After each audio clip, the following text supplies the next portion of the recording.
Dalam kitab Sahih Bukhari, disebutkan setiap umat Nabi Muhammad SAW akan masuk surga. Orang yang enggan masuk surga adalah mereka yang tidak taat pada Rasulullah. Berikut hadisnya. Artinya, setiap umatku akan masuk surga, kecuali orang-orang yang enggan untuk memasukinya. Ada seseorang yang bertanya, siapakah orang yang enggan tersebut wahai Rasulullah?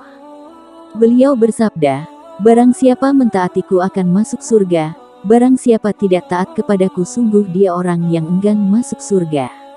Mengenai perintah taat kepada Rasul telah disebutkan dalam Al-Quran Surat Ali Imran ayat 32. Artinya, katakanlah, taatilah Allah dan Rasul-Nya, jika kamu berpaling, maka sesungguhnya Allah tidak menyukai orang-orang kafir. Menurut Surat Al-Hasr ayat 7, taat kepada Rasul adalah mengikuti apa yang diajarkan dan meninggalkan apa yang dilarangnya. Rasulullah adalah pembawa kebenaran. Ia diutus oleh Allah sebagai pembawa rahmat bagi seluruh alam. Hal ini diterangkan dalam Quran Surah Al-Anbiya ayat 107.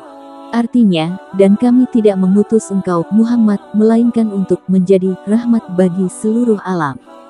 Menaati Rasulullah dapat dilakukan dengan menjalankan apa yang menjadi syariatnya.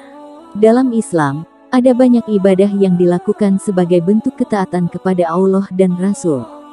Ibadah ini bisa dilakukan dalam usaha menjadi salah satu umat Nabi Muhammad yang pasti masuk surga. Tentunya saat melakukan ibadah, tiap muslim harus taat pada rukun dan syaratnya. 1.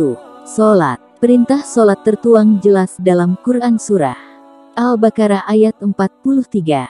Allah berfirman sebagai berikut. Artinya, dan dirikanlah salat, tunaikanlah zakat dan rukulah beserta orang-orang yang ruku. 2. Puasa. Perintah puasa termasuk dalam surat Al-Baqarah ayat 183 sebagai berikut. Artinya, hai orang-orang yang beriman, diwajibkan atas kamu berpuasa sebagaimana diwajibkan atas orang-orang sebelum kamu agar kamu bertakwa. 3. Zakat. Perintah zakat termaktub dalam Quran Surah At-Taubah ayat 103 sebagai berikut. Artinya, ambillah zakat dari sebagian harta mereka. Dengan zakat itu kamu membersihkan dan mensucikan mereka dan mendoalah untuk mereka. Sesungguhnya doa kamu itu menjadi ketenteraman jiwa bagi mereka. Dan Allah Maha mendengar lagi Maha mengetahui. 4. Membaca Al-Quran. Al-Quran diantaranya menjadi syafaat di hari kiamat kelak. Seperti diriwayatkan dalam hadits Imam Muslim sebagai berikut.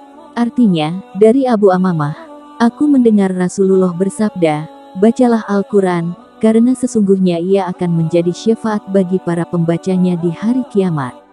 5. Mengingat Allah Subhanahu wa Ta'ala, baik di waktu lapang maupun sempit. Mengingat Allah dapat dilakukan dengan berzikir. Rabi Abdur Rauf Az-Zawawi dalam bukunya Al-Baqiyatus Salihat mengatakan, zikir merupakan salah satu amalan abadi yang tidak merugikan. 6. Solawat. Allah Subhanahu wa Ta'ala juga telah memerintahkan hambanya untuk bersolawat kepada Nabi Sallallahu Alaihi Wasallam, sebagaimana firman-Nya dalam Quran Surah Al-Ahzab ayat 56 sebagai berikut. Artinya, sesungguhnya Allah dan malaikat-malaikatnya bersalawat untuk Nabi. Hai orang-orang yang beriman, bersalawatlah kamu untuk Nabi dan ucapkanlah salam penghormatan kepadanya. Tentunya masih banyak amalan lain yang bisa dilakukan muslim, sehingga menjadi umat Nabi Muhammad yang pasti masuk surga.